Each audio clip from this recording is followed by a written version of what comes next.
The Richmond Hill Speaker Series is starting in April 15th. I'm going to let Mary talk more about what our actual talk is, our 4 lectures, and the history and some more concepts. I wanted to share with you that I remember very vividly walking from the Aurora Cultural Center, where I started attending these speaker series.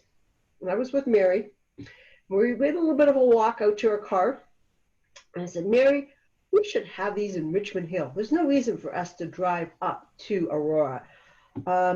And we agreed. And yeah, we're going to do this. And I thought, oh, what have I said that we're going to do?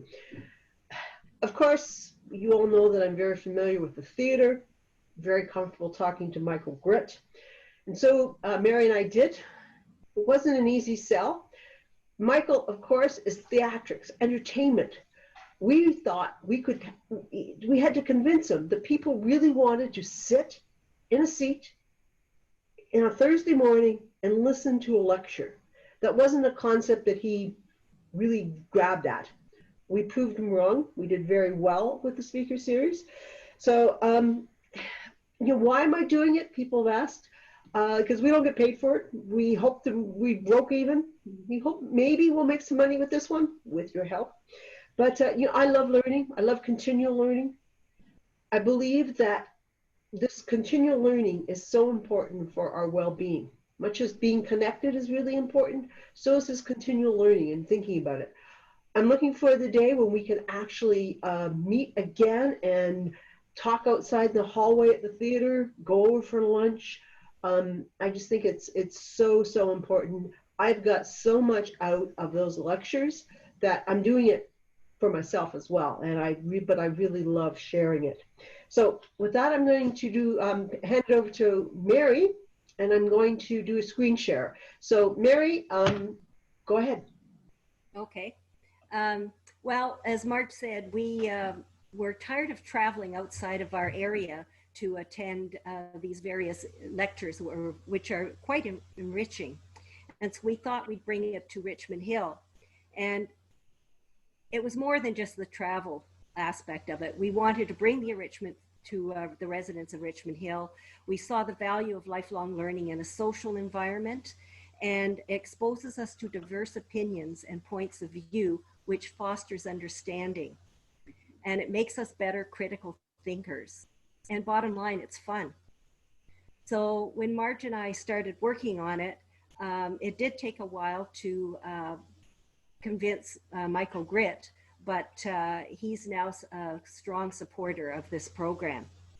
Now, on the Third Age Network, there's a website that lists the following benefits for third age learning, and I'm going to quote here. Social interaction and community involvement, cornerstones of lifelong learning groups, are directly associated with better mental and physical health.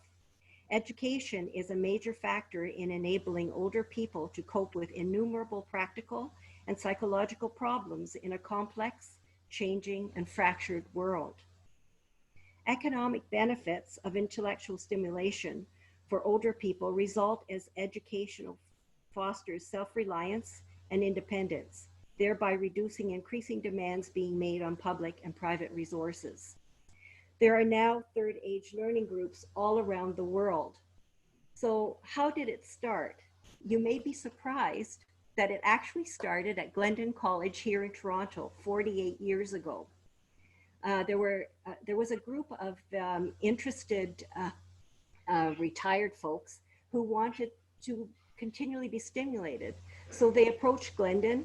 Glendon worked with them. They even had a professor who was their mentor for a few years in setting up different courses. And so their first course, they were hoping to get at least 50 registrants, and they ended up with 149. And today, 48 years later, they now have 1,200 people attending, and they attend for 10 weeks each semester on a particular topic. But when it first started, the word of mouth spread quite quickly. And what happened is that people from across Canada and also in the United States started reaching out to Living and Learning and Retirement at Glendon and we're asking how to start another organization. So from this, the requests, from all these requests and this interest, it was the formation of the Third Age Learning Association. And then it now is called the Third Age Network, or if for short, they call it TAN, which is now the umbrella organization to support all the groups across Canada. And so when you look at different speaker series, a number of them are all affiliated with Third Age Learning. So, and all of these organizations, you need to understand, are all run totally by volunteers. No one is paid for this. So when Marj and I were talking about the Richmond Hill Speaker Series, we decided not to go under the TAN umbrella, where we have the similar concepts, but we wanted to be slightly different.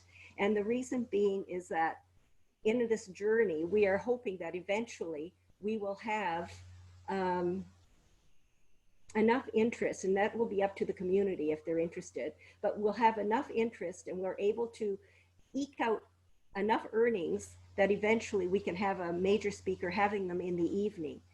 And our goal is that by having them in the evening and during the day, we'll still have them, but we'll be able to attract other age groups to this. And that would further enrich the experience, because we'll be sharing our opinions and viewpoints with a different group of people. So, you know, it'll be a much different interaction.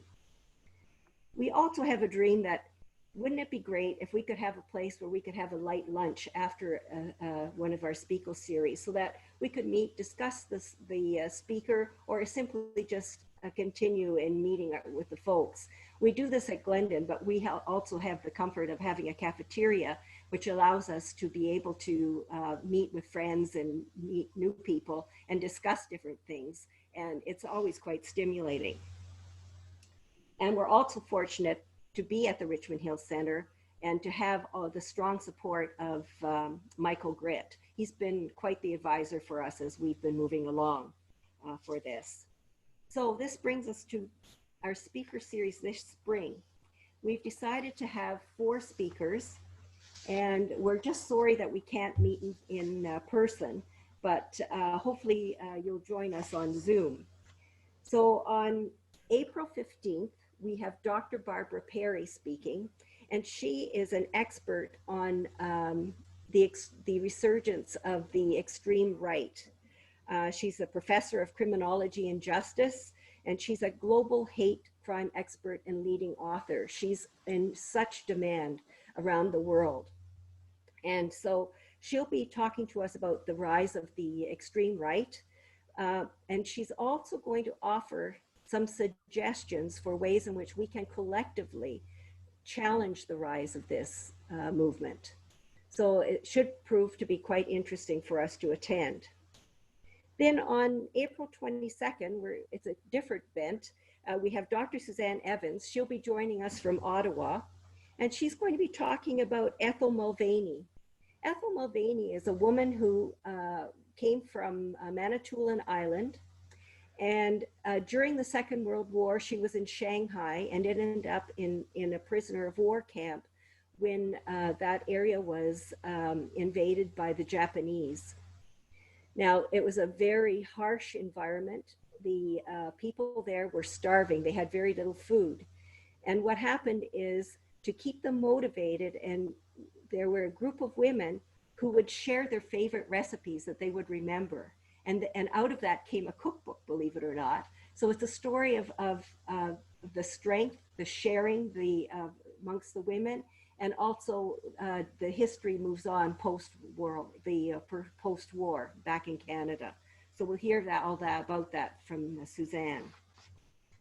Then on April 29th, we're very proud that we were able to get these speakers, because the book was just finally hot off the press just this week. And the book is called Indigenous Toronto, Stories That Carry This Place. So on that day, we will have 3 speakers. They are the co-editors of this book. And each of them has their own particular knowledge they loan to this anthology, and they will speak and about it, and along with many wonderful traditions from other contributors that have made up the complex history of this city. So we're looking forward to seeing this. And then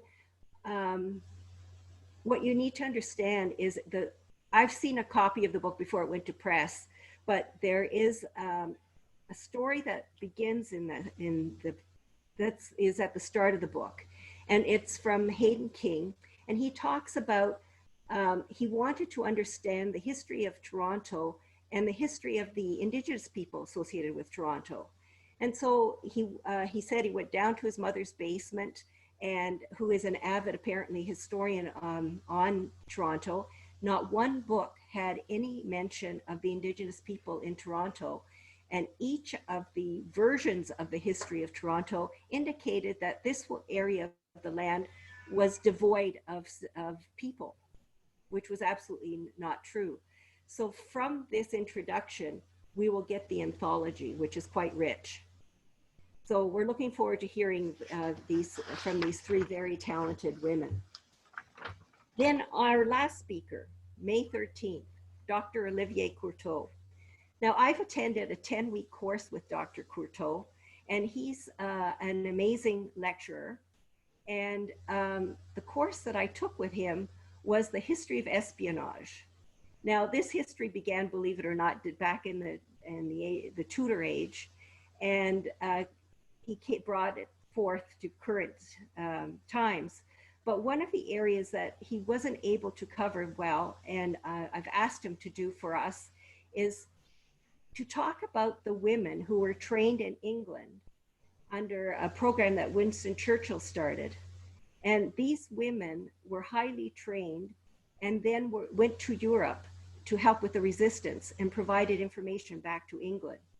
And so the lecture is called The Forgotten History of Those Women Who Helped in World War II.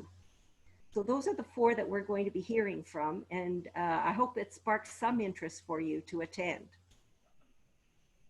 Marj, do you have anything else? Yeah, so please attend if you can. They are Thursday mornings at 10 o'clock. We're taking a chance. We need to prove to the theater. We have to pay for these speaker series. We've had to pay for a Zoom webinar subscription for this period of time. So we're investing something in it. So please support us. It is being backed by Connecting the Community as a concept. We needed an organization to do that. But please, any support you have, any questions, I will send out support material for you. But we're really excited about this. So I'm going to stop the recording